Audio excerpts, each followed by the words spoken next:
Hello mga abe ko, samahan niyo akong mamitas ng gulay sa aming munting bakuran. Namimitas ako ng pansasahog sa aming pananghalian.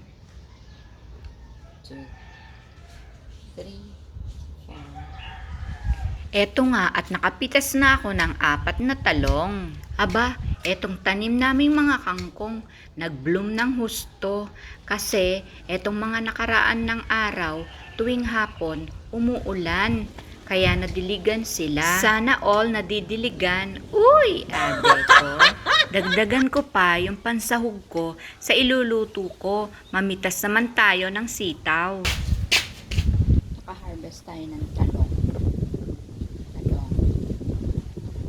Sitaw. Sold na ang pansahog. O diba, parang meron akong mini market dito sa aming harapan. Tara, samahan nyo akong mag-prepare sa aking iluluto sa aming pananghalian. Tignan mo nga naman, kapag may itinanim, may aanihin. Legit nga mga abe ko. Uy, abe. Naghihiwa na ako dyan ng sibuyas, bawang, at luya para sa pangsangkutsa. Dati, ang hilig kong magtanim ng halaman na maganda lang sa paningin. Until, nabago ang aking hilig. Nagtanim ako ng mga gulay para mapakinabangan at para makakain. At hindi lang yon, syempre, para makatipid na rin, di ba? Tra la la la la la la la la la la. Ayan tuloy, napakanta pa ako. Okay, let's start cooking.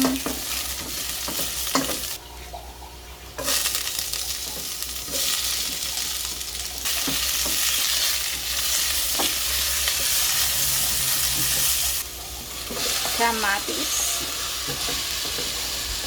Galing sa ating mga tanim. Of course. Ngayon, kumain siya ulit eh. Binigay ko muna sa kanya para pa siyang gutom eh. One day na kasi naman hindi ko ako kumakain. Yan pa naman kasi doon sa rep.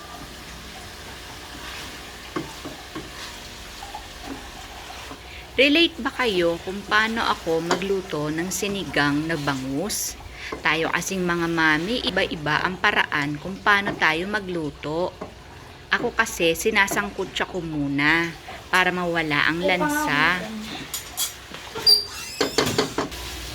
After masangkutsa ang bangus, lalagyan naman natin ng tubig para magsisilbing sabaw. Kapag kumulo na yan, ilalagay na natin yung mga pinitas na mga gulay. Kagaya nung sitaw, siya ang mauuna. For hours, telling all the birds. Gutom na yata si Simon. Napakanta na rin eh. Kung sa tingin ninyo malambot na yung sitaw, isunod naman natin ang talong.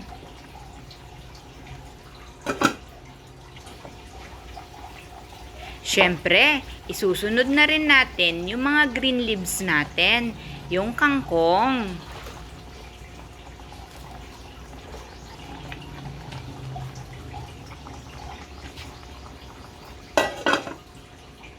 Wala akong available na santol. Masarap kasi dito santol. Kaya gumamit ako ng sinigang mix.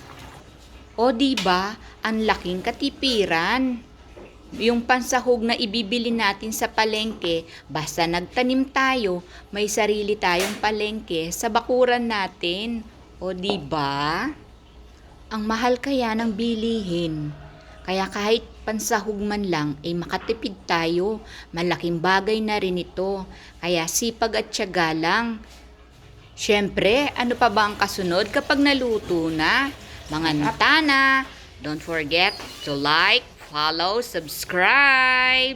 Bye! Mga natana, kanya manabe.